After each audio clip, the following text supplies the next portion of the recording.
27,000 पद भरने का मामला हो या जूनियर एएलएस भर्ती का मामला हो जो पिछले 4 वर्षों से पेंडिंग में है, लाखों युवाओं परेशान हो। प्रत्येक वर्ष सर 3 लाख युवाओं को लगभग डीलेट कराया जाता, सरकार द्वारा प्रशिक्षण दिया जा रहा है और 2017 से युवा साथियों को भी भर्ती में बैठने का मौका नहीं मिला, सुपरटेट की परीक्षा नहीं हो रही। मेरा सर आपके माध्यम से जो पहला अनुरोध है माननीय मंत्री जी से, माननीय मंत्री जी आपके माध्यम से सरकार से माननीय मंत्री जी से मेरा पहला अनुरोध है कि क्या सरकार उत्तर प्रदेश में नई शिक्षक भर्ती करेगी कि नहीं करेगी, और साथ ही जो अन्य भर्तियां जो पुरानी भर्तियां हैं वो जो माननीय न्यायालय में विचाराधीन है, उनके लिए कोई स्थायी आपकी तरफ से पहल हो रही कि नहीं हो रही, और क्या ऐसा कोई डिटेल है कि कितनी भर्तियां माननीय न्यायालय में विचाराधीन है। फिर मेरा पहला अनुपूरक मानव। दूसरा मानवर आपके माध्यम से पिछले सदन के दौरान माननीय मंत्री जी से जब हमने शिक्षक और छात्रों का अनुपात पूछा था तो उन्होंने बताया था कि शिक्षा मित्र और अनुदेशक जो शिक्षकों और बच्चों का अनुपात उसको बराबर करते हैं। तो मेरा सर दूसरा जो अनुपूरक है कि सर शिक्षा मित्रों को केवल सर 10,000 मिलता है, अनुदेशकों को सर केवल 9,000 का मान मिलता है। माननीय हाईकोर्ट सिंगल बेंच और डबल बेंच दोनों ने इनका मानदेय 17,000 करने के लिए कहा था, लेकिन उस पर सरकार ने नहीं दिया। मेरा दूसरा अनुपूरक है कि क्या शिक्षा मित्रों को और अनुदेशकों का मानदेय सरकार बढ़ाए कि नहीं बढ़ाएगी। और आज की सर तीसरा, सर हमारे जो परिषदीय विद्यालय हैं वहाँ पर खेल कूद की प्रतियोगिताएं होती हैं और ये बड़े दुख की बात है कि हमारी सरकार के पास इतना भारी बजट होने के बाद भी, भारी भरकम बजट होने के बाद भी विद्यालय के जो परिषदीय विद्यालयों की शिक्षक है सर वो आपस में चंदा इकट्ठा करके सर परिषदीय विद्यालयों की खेल कूद की रैली को आयोजन करने का काम करती हैं। तो मैं आपके माध्यम से माननीय मंत्री जी पूछना चाहूँगा कि क्या अगले वित्तीय वर्ष में सरकार इसके लिए बजट की व्यवस्था करके परिषदीय विद्यालय जहाँ से हमारे बच्चों की न्यू शुरुआत होती है छोटे स्तर से, वो आने वाले समय में देश प्रदेश खेलकूद मंत्री बताएंगे, ये नहीं बताएंगे जी सर, खेलकूद मंत्री बताएंगे। श्री संदीप जी, अरे बेसिक का मामला तो क्या सरकार उनके लिए बजट व्यवस्था कराएगी? मंत्री जी बता दें प्लीज। आभार प्रकट करता हूँ कि आपने इतने महत्वपूर्ण विषय पर अनुपूरक करने का आपने मौका दिया। बेसिक शिक्षा जीवन की नींव है, खास तौर से पीडीए परिवार के लिए जो प्राथमिक विद्यालयों में अधिकांशतः शिक्षा ग्रहण करने का काम करते हैं। माननीय अध्यक्ष जी, अभी हमारे एक साथी ने भी सवाल किया, जो हमारे विद्यार्थी टीटी पास करके वैकेंसी भर्ती का इंतजार कर रहे हैं, आखिरकार उनका दोष क्या है? ये टीटी की परीक्षा इसी सरकार ने कराई और इस सरकार ने न्यायालय को एक हलफनामा भी दिया है कि हमारे पास 51,000 पद ऐसे हैं जिसको हम भर्ती करना चाहते हैं, लेकिन आज इस सरकार के लंबे वक्त बीत जाने के बाद भी उस 51,000 के हलफनामा पर सरकार ने कोई विचार नहीं किया। मैं आपके माध्यम से माननीय मंत्री जी से जानना चाहता हूं कि क्या माननीय मंत्री जी जो कोर्ट को हलफनामा दिए हैं, क्या वो इस 51,000 की भर्ती का विज्ञापन निकाल करके उन विद्यार्थियों को मौका देंगे जिन्होंने टीटी की परीक्षा पास करने के बाद लगातार नौकरी का इंतजार कर रहे हैं? दूसरा, माननीय मंत्री जी से मैं आपके माध्यम से जानना चाहता हूं कि माननीय अखिलेश जी का आभार प्रकट करता हूं, अपने नेता अखिलेश जी का, कि जब उनको मौका मिला तो जो शिक्षा मित्र पूर्णकालिक सेवा दे रहे हैं, निरंतर वो एक अध्यापक की तरह काम कर रहे हैं, माननीय अखिलेश जी ने उनका मानदेय बढ़ा करके उनका सम्मान बढ़ाने का काम किया और चुनाव के समय में माननीय प्रधानमंत्री जी ने भी बनारस में विश्वास दिलाया था कि हम शिक्षा मित्रों का मानदेय बढ़ाने का काम करेंगे। क्या वर्तमान सरकार इस बात का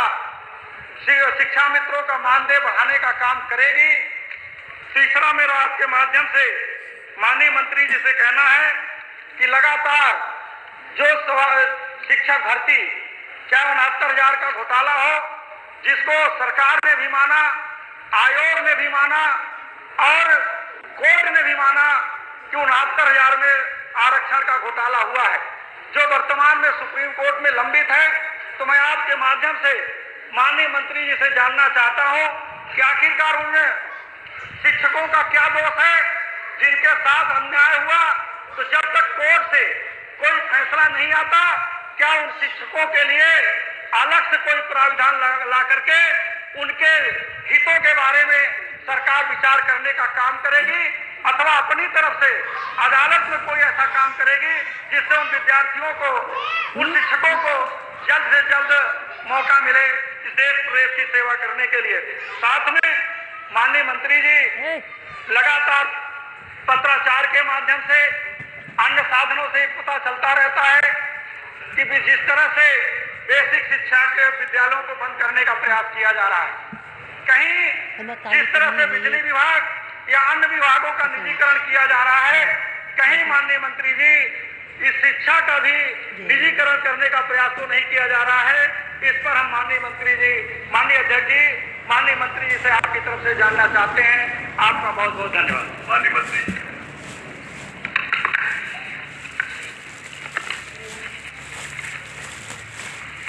माननीय अध्यक्ष महोदय, माननीय सदस्य ने शिक्षकों को लेकर के सबसे पहले जो सवाल पूछा है उस संबंध में मुझे जानकारी देनी है, आपके माध्यम से सदन को अवगत कराना है कि जो हमारे वर्तमान में जो हमारे छात्रों की संख्या है, उन छात्रों की संख्या को देखते हुए जो हमारे पास में शिक्षक हैं, मैं इसमें शिक्षकों को ही केवल सम्मिलित कर रहा हूँ, सहायक अध्यापकों को इसको जो हमारा छात्रों का और जो पीटीआर होता है छात्रों का और शिक्षक का जो रेशियो है, वर्तमान की छात्र संख्या को देखते हुए और वर्तमान के हमारी शिक्षकों की संख्या को देखते हुए हम 1:30 होना चाहिए, जो कि प्राइमरी स्कूल्स में उसको हम लोग पूरा करते हैं। और शिक्षा मित्रों को अगर हम इसमें सम्मिलित करते हैं तो शिक्षा मित्रों को इसमें सम्मिलित करते हुए 1:22 का रेशियो हम पूरे प्रदेश में अपने छात्रों के अनुपात में शिक्षकों को जो संख्या है उसके बराबर हम इसको पूरा कर पाते हैं। तो मुझे वर्तमान में अभी जब शिक्षकों की आवश्यकता उत्तर प्रदेश सरकार को अपने छात्रों को संख्या को देखते हुए हुई, तो हमारी सरकार के समय में ऐसे समय पे अलग अलग भर्तियों के माध्यम से भी शिक्षकों की नियुक्ति की गई है। मैं सदन को आपके माध्यम से अवगत कराना चाहता हूं कि 2018 में 12,460 सहायक अध्यापक प्राथमिक भर्ती की प्रथम चरण में 5,948 शिक्षकों को नियुक्त किया गया था। 2018 में 68,500 सहायक अध्यापक भर्ती में 45,567 शिक्षकों को नियुक्त किया गया और 69,000 सहायक अध्यापक भर्ती में 2020-21 में 69,000 टीचर्स को रिक्रूट किया गया, नियुक्त किया गया और 12,460 सहायक अध्यापक भर्ती में 2023-24 में 5,856 शिक्षकों को नियुक्त किया गया। ये मिलाकर के कुल 1,26,371 शिक्षकों को हमारी सरकार के समय में नियुक्ति दी गई है। अब जब वर्तमान में छात्रों की और शिक्षकों का अगर अनुपात हम लोगों को इस तरह से अवगत महसूस होगा कि छात्रों की और अगर छात्र बढ़ रहे हैं तो आने वाले समय में शिक्षकों की अगर आवश्यकता होगी तब इसके ऊपर विचार किया जाएगा। वर्तमान में कोई नई नियुक्ति को निकालने के लिए सरकार का कोई विचार नहीं है। माननीय सदस्य ने और भी प्रश्न किए कि जो नियुक्ति अभी कोर्ट में विचाराधीन है, कोर्ट में जो सुप्रीम कोर्ट में 69,000 की एक भर्ती हमारी विचाराधीन है, जिसपे माननीय सुप्रीम कोर्ट में सर्वोच्च न्यायालय में जिसका केस चल रहा है,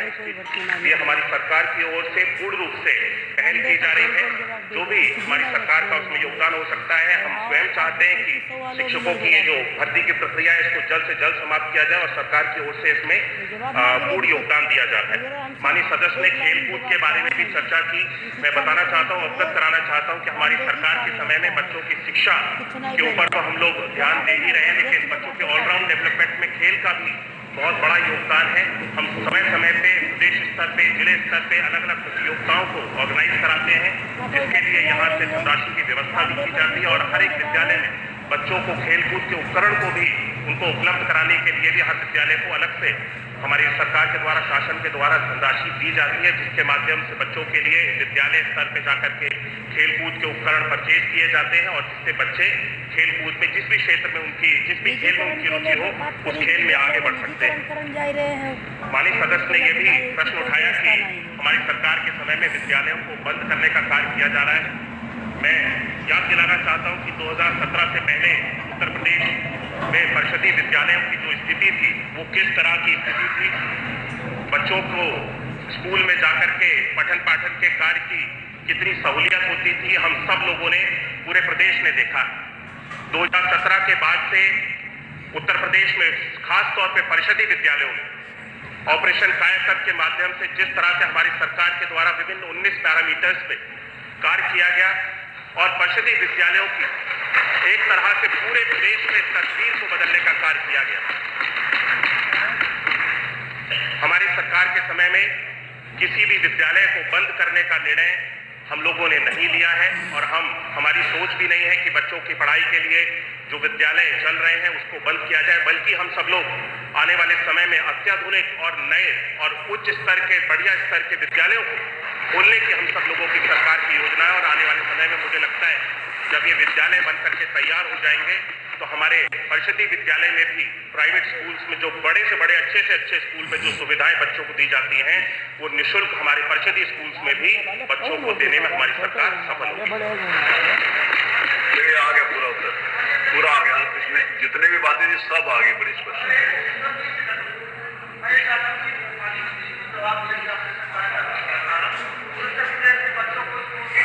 की जा रही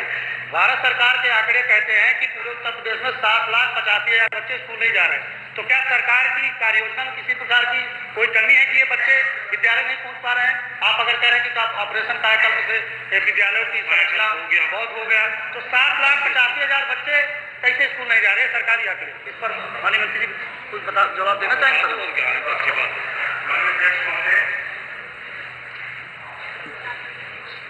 माननीय सदस्य ने जो चिंता जताई है कि बच्चों को भारत सरकार का उन्होंने कोई डेटा कोट किया है सदन में, जिसके माध्यम से उन्होंने ये बताया कि 7 लाख कुछ संख्या में बच्चे विद्यालय नहीं जा रहे हैं। मैं इसकी अवश्य जानकारी करा दूंगा, लेकिन मैं प्रदेश स्तर पे बताना चाहता हूं कि उत्तर प्रदेश सरकार के द्वारा इस चीज को हम लोग पूरी तरह से सुनिश्चित करने का प्रयास कर रहे हैं। हम लोग अभियान हर वर्ष ये नहीं है, आप मंत्री जवाब दे रहे हैं, आप आगे आ रहे हैं, बैठिए प्लीज। हम लोग हर वर्ष अभियान चला करके विशेष तौर पे जिसमें सभी माननीय जनप्रतिनिधिगण, सभी हमारे विभाग के अधिकारीगण और समाज स्तर पे भी, लोगों के स्तर पे भी बृहद स्तर पे प्रयास किया जाता है। स्कूल चलो अभियान के माध्यम से हर वर्ष जब नया सत्र प्रारंभ होता है, माननीय मुख्यमंत्री जी स्वयं इस कार्यक्रम की शुभारंभ करते हैं, जिसके माध्यम से हम लाखों की संख्या में, इस वर्ष भी लाखों की संख्या में हम ऐसे बहुत सारे बच्चे हैं जो विद्यालय से जुड़े हुए नहीं थे, उनको हम इस व्यवस्था के साथ में जोड़ने के लिए हम सब लोग सफल हुए हैं। और आगे आने वाले समय में मैं माननीय सदस्य को आपके माध्यम से सुनिश्चित करना चाहता हूं, उन्हें आश्वासन देना चाहता हूं कि उत्तर प्रदेश में ऐसा कोई भी बच्चा नहीं होगा जो शिक्षा की व्यवस्था से दूर रहे। संख्या 3 अतुल प्रधान, अतुल प्रधान श्रीवास्तव आ गई, संदीप जी आ गए, देखो पूरा विषय आ गया। माननीय मंत्री जी से जानना चाहा कि जो हमारे शिक्षा मित्र पूर्णकालिक सेवा दे रहे हैं, सबका जवाब नहीं आया। माननीय मंत्री जी केवल इतना बता दें कि क्या उनके मानदेय बढ़ाने पर सरकार विचार करेगी कि नहीं करेगी? केवल इतना माननीय मंत्री जी से एक लाइन में जानना चाहते हैं कि क्या माननीय मंत्री जी उनके मानदेय को बढ़ाने पर विचार करेंगे कि नहीं करेंगे? केवल एक उत्तर आना है। प्रधान प्रश्न क्या थी? आपने लोकमत के ऐसे विषय पर मुझे सवाल पूछने का मौका दिया जिससे ग्रामीण अंचल बहुत हद तक प्रभावित होता है। और हमारे आपके माध्यम से माननीय मंत्री जी से कहना चाहूँगा, क्योंकि माननीय मंत्री जी की भी पृष्ठभूमि ग्रामीण प्रवेश की है और ये समझते हैं कि जिला पंचायतों का कितना महत्वपूर्ण स्थान ग्रामीण अंचल में वहाँ के लोगों पर पड़ता है। लेकिन वर्तमान समय में जो जिला पंचायत जैसी महत्वपूर्ण संस्था है, ऐसी संस्था में जो ग्रामीण क्षेत्र आता है उसमें विकास एवं राजनीतिक भागीदारी का एक महत्वपूर्ण माध्यम है। निरंतर विभिन्न कारणों से जिला पंचायत को कमजोर करने का काम सरकार कर रही है और अलग अलग तरीके से उनकी रीढ़ तोड़ने का काम ये इस समय की सरकार कर रही है। गांधी जी ने कहा था, महात्मा गांधी जी ने, कि पंचायती राज सच्चे लोकतंत्र का प्रतिनिधित्व करता है। और ये प्रतिनिधित्व इसलिए प्रतीत होता है मान्यवर कि जब हम ग्रामीण अंचल में जाते हैं तो चाहे जिला पंचायत क्रम से हम देखते हैं, पंचायत स्तर पर पंचायती राज में जिला पंचायत हो, क्षेत्र पंचायत हो और चाहे आपके ग्राम पंचायत